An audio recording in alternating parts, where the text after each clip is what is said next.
He Didn't Like Cats by L. Ron Hubbard.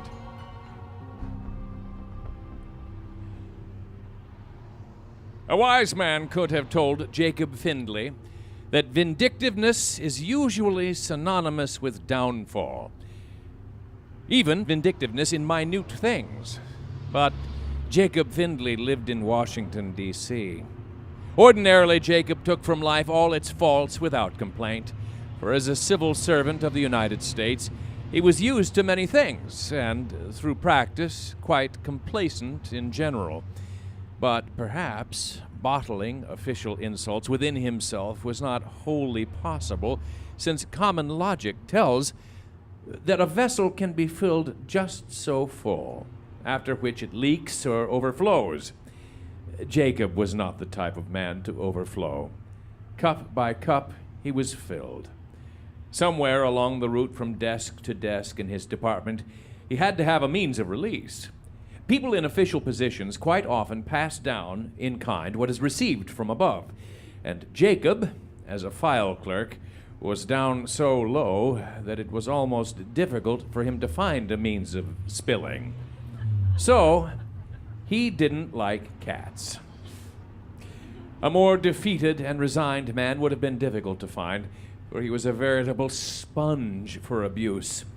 His hair was graying, his eyes downcast, his walk a slouch, and even his clothes had a tired air. But he didn't like cats. His was not a vindictive nature. In most things, he was patiently kind, Job-like, enduring. He often gave candy to little children, quite strangers to him. While it might be said that his generosity was more like the offering of tribute in turn from unity, it was still generosity. However, or perhaps therefore, he did not like cats. Tonight he was in an average mood. The day had been tedious, monotonous, wearying, and tonight he was on his way to attend a church supper, which, because he would be, as usual, forgotten in the midst of many, would be tedious, monotonous, and wearying.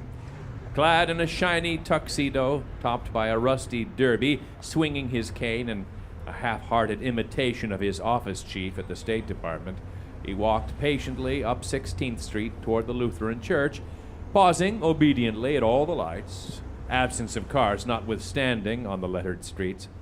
A steady parade of cabs and limousines coursed busily upon his left, discordantly giving forth blasts of radio music, a blast bracketed in silence on either side, and yelps or laughter or conversation.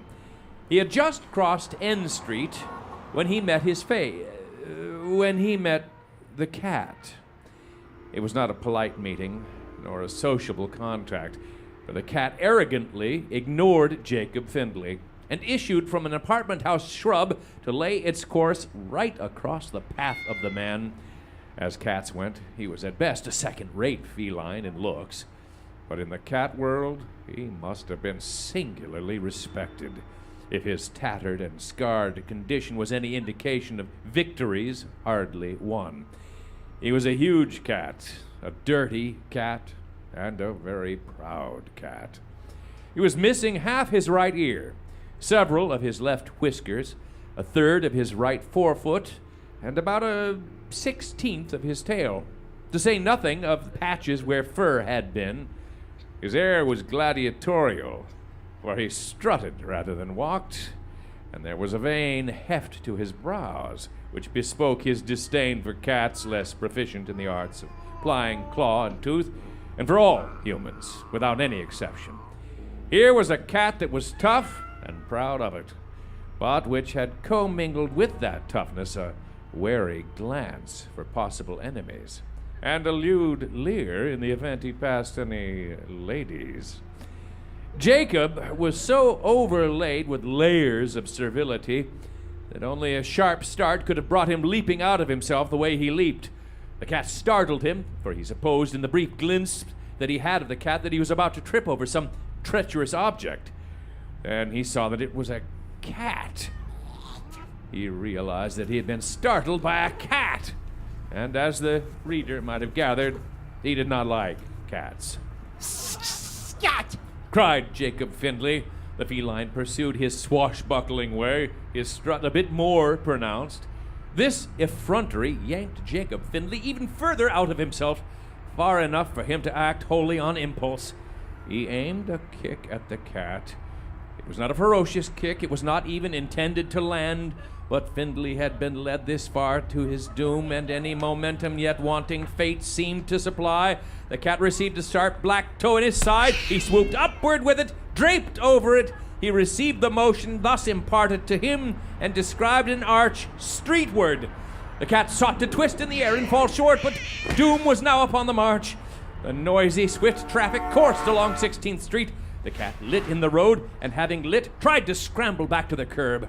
A tire rocketed catward. The whole car vibrated to the jolt, and then it jolted again. Clawing and crying, the cat struggled to reach the gutter, hitching himself inch by inch. He was out of the way of further wheels now, but he had done himself an unkindness. His back was broken, so that while his hind legs lay twisted to the right, his forefeet convulsed toward the left. The cat's cry stretched dismally. Jacob Findley was confused. He was shamed. The agony of the animal reached him and made him shudder and sweat. Having just committed the most violent act of his life, he felt ill. He felt his eardrums would burst under the onslaught of that cry, and it seemed to him that there were words in it. Human words and curses.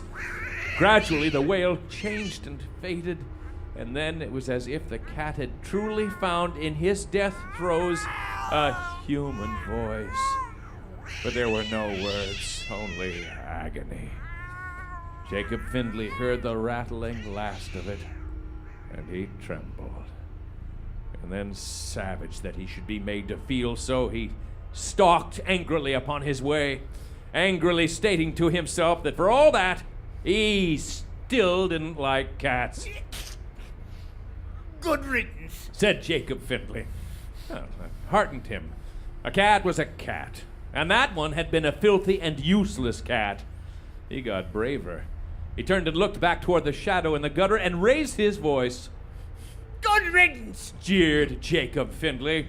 He went on, and every time a shudder sought to rise along his spine, he was there with another statement as to the uselessness of cats in general, and of that cat in particular. Still, what had that cat said when... Served him right, growled Findley. Funny, though, how those yowls had sounded... Mangiest cat I ever saw. Better off dead. Damn him. 2 wheels had hit it, and yet what a long time it had taken to die. It had even been able to move, and... Ha!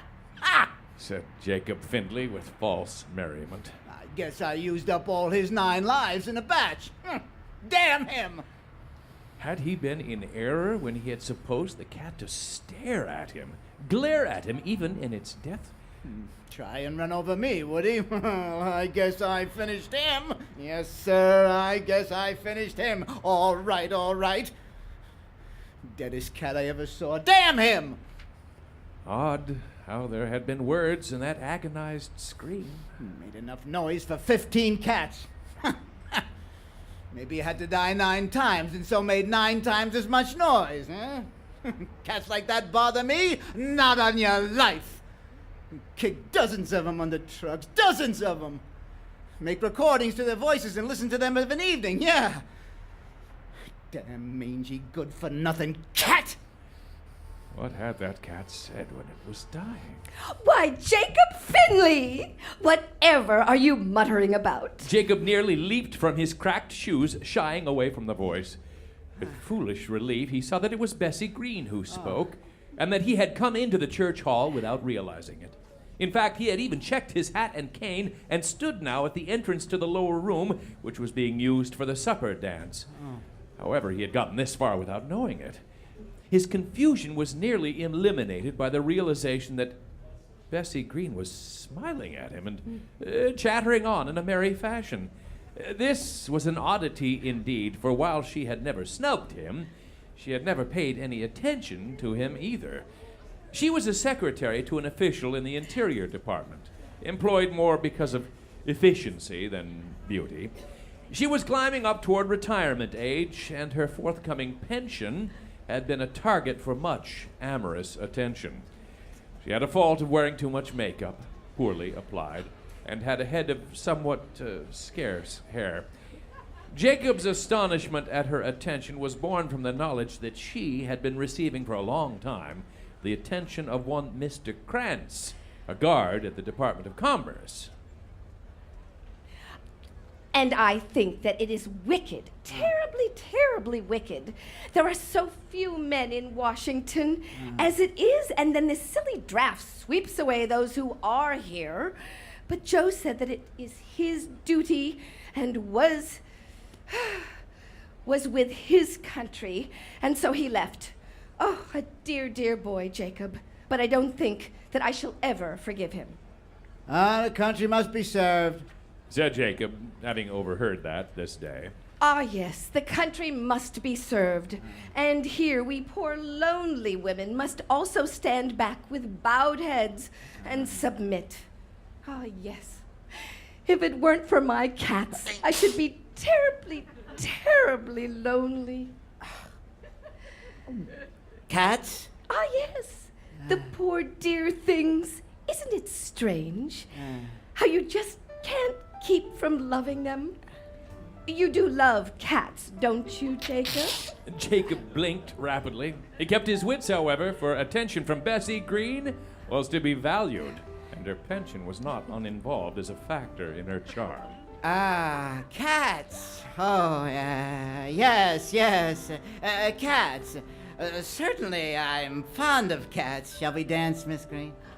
They danced, and Jacob concentrated hard upon the effort, for he was experiencing a great desire not to step upon her or lose the rhythm. Along the sidelines, ladies and the sparse scattering of men looked on, and there was much behindhand talking. One woman in particular was remarking on the intimate way Miss Green was whispering into Jacob's ear, and this one woman, Doris Hanson, sat more alertly, and her eyes took on a faintly greenish hue. Rival for Mr. Krantz, Doris Hanson was not to allow a second male to get securely into the hands of that woman. Quite by accident, Doris Hanson was near when the music stopped, and Jacob and Bessie walked from the floor. Doris Hanson was a heavily built, purposeful woman whose ideas were intensely practical. She fancied herself as a psychologist, for she had attended a night university for years, and years, and years, Why, Jacob, said Doris. I am so happy to see you. Jacob was confused. He had never been noticed by Doris Hanson before. In fact, because she was noted as a brainy woman, he had been in fear of her. You look exceedingly well tonight, but then, of course, you always look splendid. Oh! How do you do, Miss Green? I do very well. The two women smiled at each other. Jacob felt chilly. Ah, the music! The Tiger Rag, my favorite song! Jacob did not know quite how it had happened, but he found himself being thrust about the floor by this Amazon and was aware of acute displeasure from the direction of Bessie Green. So overwhelmed had he been by such attention that he had nearly forgotten the cat. He was reminded, in the piece being played, there were certain trumpet slurs which were at first only jarring to Jacob. And then, little by little, those slurs and wails and cries began to eat into his ears and touch their sympathetic vibrations, which again set into motion, caused him to behold and hear the dying cat. He grew nervous, and if he sagged a little bit, Doris Hanson did not seem to notice. Jacob felt himself getting ill. Why did they have to keep playing it? Bar after bar, chorus after chorus. Had he been a less repressed individual, he might have plugged his ears, or screamed, or damned the orchestra, for now it began to seem to him as if the cat himself was up there on the box, glaring gloatingly about the floor after Jacob, and taking high glee in mocking him. He could see that cat on the bandstand, and in an instant the music stopped. Poor Jacob, adrip with perspiration, goggled confusedly at the musicians. No cat, just some fellows with trumpets and drums. Feeling ill and weak, he was glad of Doris Hanson's support, given quite unconsciously. He was dragged from the floor and again found himself surrounded by the two women. He hardly noticed either of them as he sank into a chair, and they, interested in the battle more than the spoils, did not notice his state. And it was an intensely interesting trip, said Doris Hanson. I don't know when I have been more intrigued. It's not unusual to be permitted to get into St. Elizabeth's, but I knew the brother of a director, you see. I went visiting there once. Said Bessie Green. Of a Sunday. The public is always invited and admitted of course, on a of Sunday. course. Yes, of course, but not admitted to the halls and the corridors, to the very cells of the unfortunate people. As a student of psychiatry, I, of course, had a greater insight into the difficulties of attempting to bring sanity back to the poor unfortunates. I went there one Sunday. Interposed Bessie Green. I saw a man who was pushing a wheelbarrow, but he had it upside down. And if anybody asked him why he had it upside down, he looked sly and said if he turned it right side up, why, somebody might put something in it. Isn't that funny, Jacob? He said Doris Hanson in a superior way. Had a persecution complex. It was unfortunate. It was fortunate you did not press him for an explanation, you see, for they very often require very little to become violent, just as they require little to become insane. But beg pardon? Oh, you have no idea, said Doris, gripping and nearly strangling this spark of interest from his quarry. In just such a way are some people touched off, you see. Insanity may lay latent and unsuspected in a disposition for years, and then suddenly, poof, a full case of dementia precox. Just poof. Oh, yes. Well, you are so droll, Jacob. Just poof. No, I really want to know. Well, it's true, replied Doris, with a sniff in Bessie's direction to make her sensible of a victory, even if a minor one. It is amazing how so many people go insane. One day a man is a normal, friendly husband, and the next he suddenly becomes a raging schizoid and slays his wife and himself as well. The result of what cause?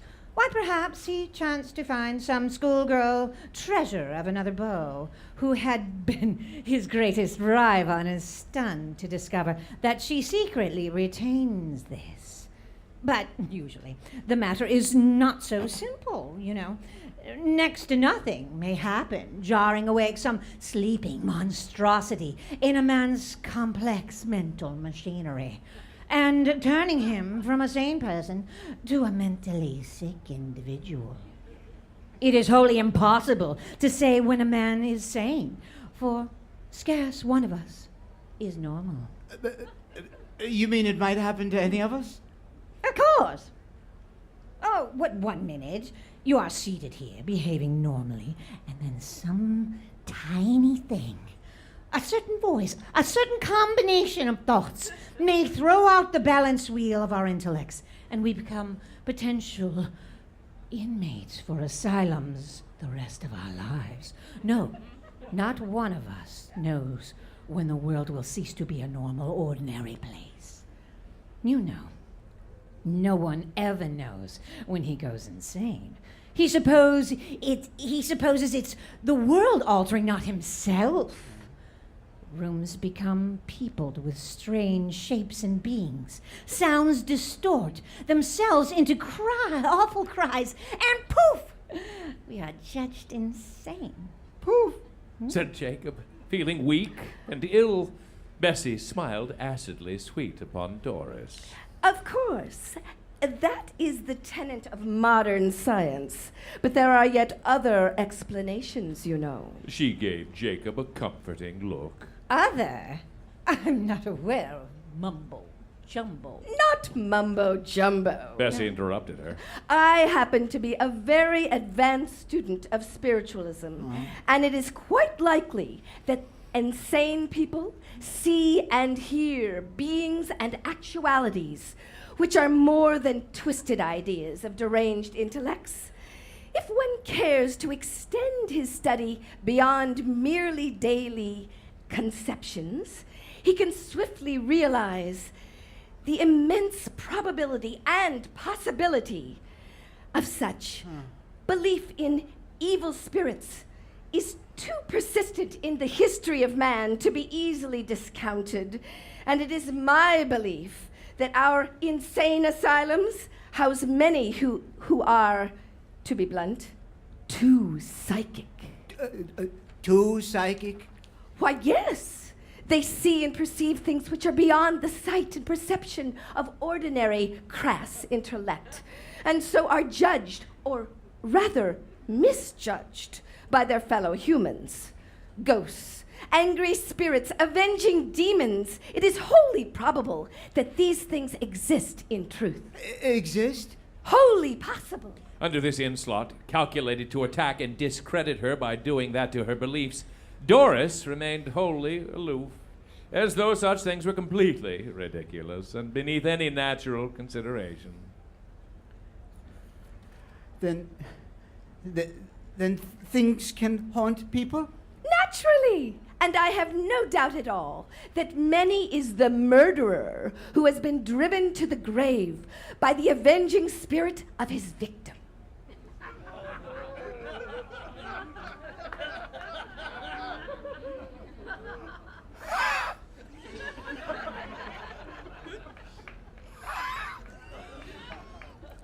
How?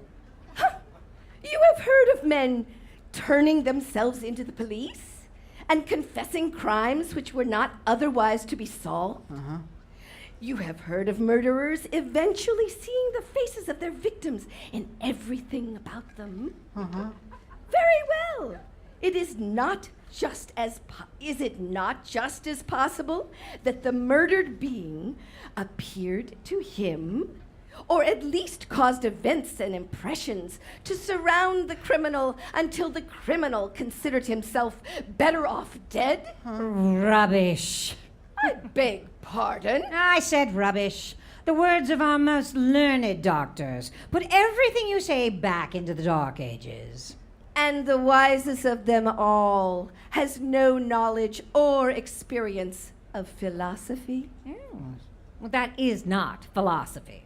That is stupid African voodoo rubbish. If it is, then our finest physicists are heading straight for African voodoo rubbish every time they admit that beyond a certain point, no knowledge can be gained at all without the admission of God.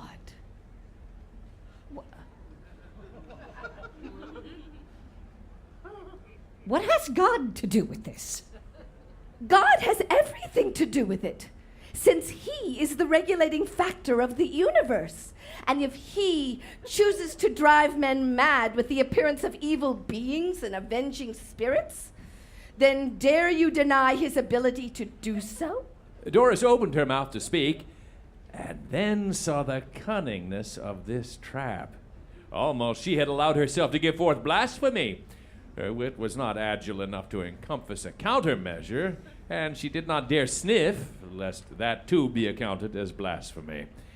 They had argued longer than Doris had supposed, for it was with surprise that she heard the music stop and saw the supper had been laid out. Thankfully for this, she rose. I shall bring you something, Jacob. Said Doris, Oh, no, and no. departed. Jacob would have protested that food would stick in his throat and lie heavily in his stomach, but he had not the energy to protest. Accordingly, he was soon holding a plate, which was heaping with lobster salad. He felt it would be an insult to Doris not to eat it, so slowly he ate it. Thankfully, he got rid of the last mouthful. Shudderingly, he put the plate away. Bessie leaped up and seized the plate. Oh, I must get you some more. Oh, no. And she hurried away to come back in a moment with an even larger portion. Oh, and a glare for Doris. Jacob knew he could not refuse. Manfully, he marshaled his willpower and concentration, and he began to eat. Speculation in the realm of the unknowable is a fruitless folly, Stated Doris, fondly rolling the words around in her mouth. Men can only grasp what they can sense. Hence, having sensed a thing, a man cannot lose his belief in it until he has proof which can also be sensed. Ah, what a simple way to deny the existence of everything which man, in his mortal mind, cannot sense. What a charming way to dispose of God. But no! Oh, yes. Said Bessie, having found the Achilles heel and now not letting it go. You deny the mind any other power than its material senses? In such a way you dare not dispose of the soul? Man's immortal spirit is within him, and he is in contact with it, and it is in contact with the immensity of God. With the immensity of God. She repeated, liking the term. Belief in itself has performed many miracles, and I do not think one dares take it upon herself to deny the Bible. Oh, certainly not, Said Doris, angrily, wondering how she could get out of this trap. The mind, properly attuned, can become one with all, for man, in the image of God, is certainly a servant of God, if he so wishes.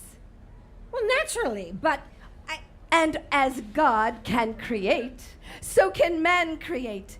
There are miracles and miracles to prove that, even modern miracles. Faith is belief, and if a man can believe anything enough, then certainly that thing becomes an actuality.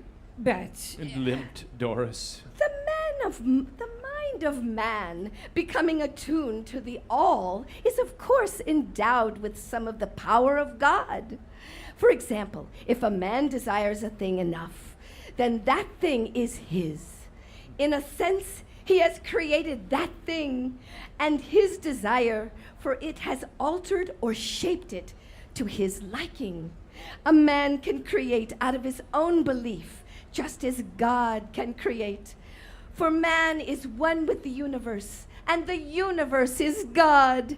Any belief, intense enough, creates actuality.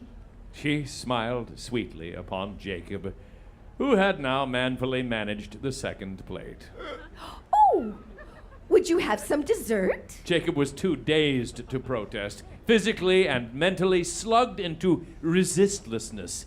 He was trying to rally, but rally he could not, since it weighed upon him that he would somehow have to eat the dessert as well. Bessie came back and placed it before him. Exerting all the last dregs of determination, he sat up, raised the spoon to attack the ice cream, and then shuddered. A cookie lay there. A cookie which was cut in the shape of a cat. And even as he looked, the cookie seemed to grin at him. Said Jacob, and quietly collapsed.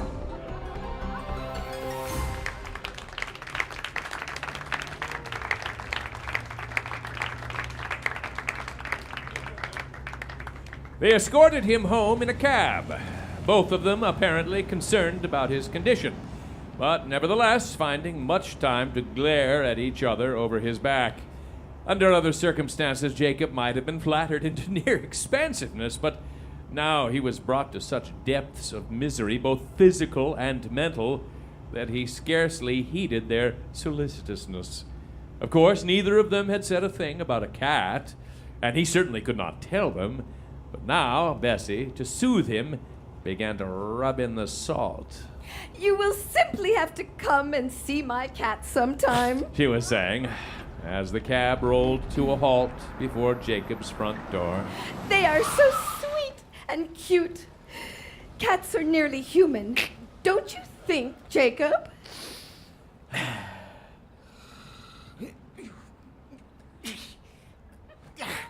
This is where I live. Supporting himself by gripping the doorknob, he managed to wave goodnight to them and call out a feeble thanks. Aye. At the bottom of the steps, they both turned and nodded and then went their separate ways. Said a night prowler in the gloom. Jacob let himself into the house and dashed up the steps so fast he was in his room with the door closed and bolted before the animal had finished the final syllable. You are being foolish, Jacob Findley. You're being very, very silly. It's not true what Bessie said about evil beings. It's not true that animals have souls. It is not true that that cat could arrange a series of events after it were dead so to drive me to something desperate. What do I care about mangy, filthy, decrepit, stupid, useless cats? Yeah, Bessie was being silly. The world was a wholly rational place. Doris had the proper idea. She couldn't be shaken by superstitious nonsense. No, sir, Doris had good, sound, practical ideas. Scientific. That was it. Scientific. People didn't go crazy because they saw ghosts and evil beings. People went crazy because they were obsessed with an idea or something. The mind didn't create anything either. It was just a mind, a delicate instrument which could be thrown out of adjustment by some shock. From the backyard came a cry. Jacob leaped and wrestled the window down, shaking. He supported himself by the foot of the bed and felt the cold rivulets of sweat course down under his arms. What had that cat said when it was dying? No, he wouldn't think of it. He would whisk it from his mind forever. He would be strong and put it aside. He crawled into the bed and in the darkness pulled up the covers to his chin.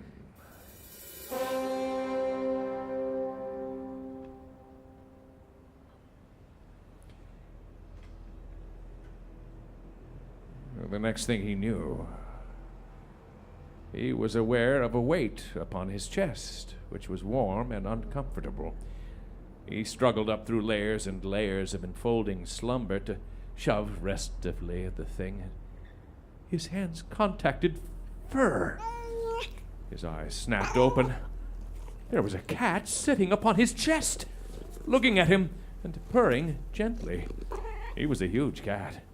A dirty cat and a very proud cat.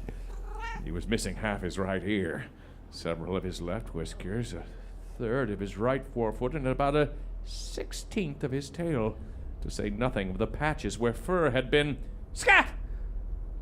The cat did not move, but only purred the louder. Jacob tried to leap out of the bed, but he was frozen where he lay with the terror of it. There could be no mistaking this cat. It was the same cat, and it was a dead cat. Its spine had been broken so that its forefeet lay in an opposite direction from its hind feet, and it was dead. But it was here, and it didn't look at all dead. Purred the cat. Almost thankfully, Jacob realized that this was a nightmare. It had all the peculiarities of a nightmare. The weight on his chest, the chilled feeling all over. This was a nightmare. The cat would dissolve and go away. It wore a gentle smile which bared a pearly tooth. It seemed comfortable and well disposed. Jacob wildly decided to just lie still and let it fade away into the nothingness of his own imagination. The cat stayed there. Jacob lay there. And then the cat began to grow. It grew, and it grew, and it grew. Its head became the size of a sugar bowl, and then the size of a cantaloupe, and then the size of a pumpkin, and still it grew, and still it smiled. And the purr of it was now so loud that it had begun to shake not only Jacob, but the bed as well. Now Jacob knew that this was a nightmare, but that did not mitigate his fear. It was certain to be a nightmare. He merely believed that the cat was there, and the cat was growing, and so the cat was there, and the cat was growing. He would suppose that the cat was not there, and the cat would then go away. It was very simple. The cat grew and grew some more. Its head became larger than a tiger's, larger than a horse's, larger than an elephant's. Its eyes were now like dinner plates, and its whiskers as big as wire cables, and its fur was standing all separately, each hair as large as a porcupine quill. Jacob was looking up at its chin. A paw was on either side of him. The exposed tooth was like a marble column. The claws in its paws were sheathed sabers, and its breath was foul as a sardine can. Purred the cat. Jacob's heart was racing. He sought cautiously to draw himself upward and beyond the paws, and then made a startling discovery. His hands hooked into the bedsheet very neatly. But they were hands no more. They were tiny black paws. Gagging at the sight of them, he looked at his side. It was smooth and sleek and gray. And into his vision grew his long and graceful tail. He was a mouse between the paws of a cat. Jacob wriggled upward to the head of the bed and dropped hurriedly down to the floor. The heavy fall stunned him, but he scuttled along the baseboard and dived into a pile of papers. There was no sound in the room. And then came the soft footfalls of the cat, the loud snuffling of its breath. The paper rattled. With a squeak of horror, Jacob sped away again, following a baseboard into an insensate effort to locate a hole and dive to safety. But there were no holes in the baseboard. He lunged with a skidding scramble behind the leg of a bureau and, looking out, saw the feet of the stalking cat approach. Madly, Jacob gripped the scarf of the bureau. His leap successful, he scurried behind a stack of books there and crouched with fluttering heart and burning lungs. The bureau rocked. He was staring straight up at those huge eyes. With one bat of his paw, the cat sent him hurling out into the center of the room and then leaped after him to plant abruptly a paw on either side of him. Jacob trembled. He looked up at an acre of fur chest. It looked higher to the great green orbs which were now dilating and contracting with pleasure. The cat's tail made loud sounds as it swished and lashed back and forth. Jacob played dead. He lay and shivered and played dead. After a little, the cat arose and became interested in washing its face. Jacob hearkened to the rasp of tongue on fur and finally opened his eyes. A great cavern appeared in the face of the cat as it yawned. The fences of teeth gleamed. The cat sighed and wandered away to inspect something interesting. Now was his chance. He could make a dash for the crack under the door and get out. He gathered himself. He leaped away. He sped like the wind toward the crack of the door. It got bigger and bigger. He was almost there. He had... Pow! With a moan, Jacob rolled to his feet in the center of the room. His side was bleeding. He was bruised. His beautiful gray fur was plastered flat with blood. The cat lay down with a paw on either side of him. It batted him to the right and then batted him back to the left. The saber claws drew and sheathed in sensuous delight. Back to the left paw, then to the right paw.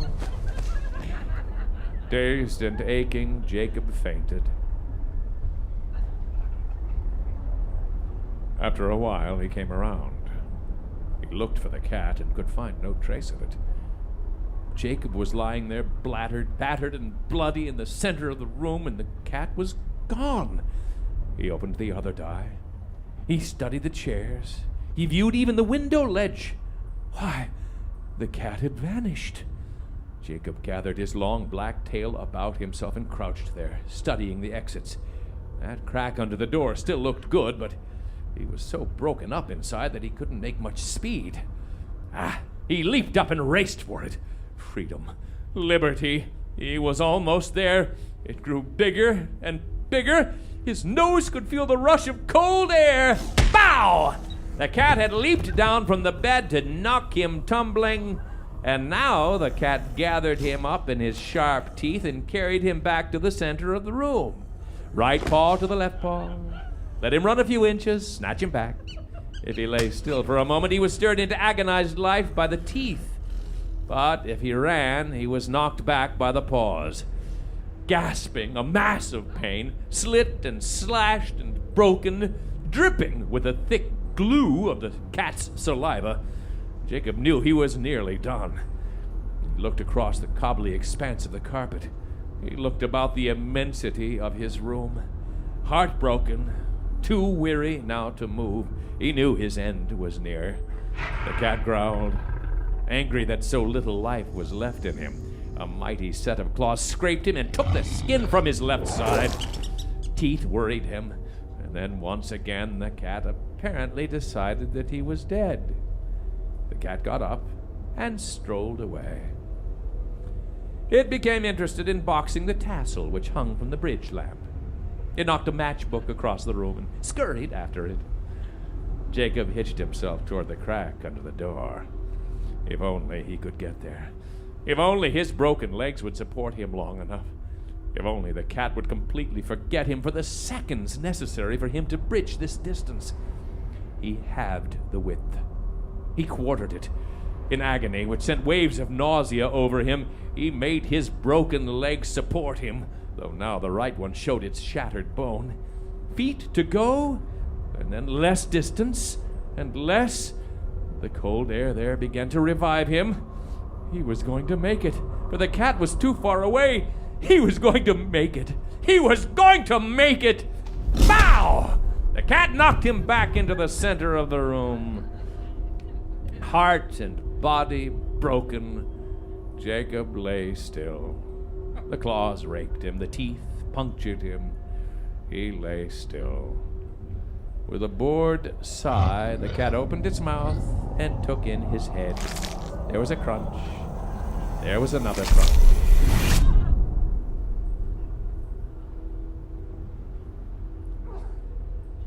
Jacob Findley woke up, quite sound, quite whole, and for a moment vastly thankful that it was, to be sure, no more than a dream. Then he realized, almost simultaneously, two things. The cat had died only once, and rather quickly. And he had a perfectly correct conviction that he, on the other hand, would die all night, every night.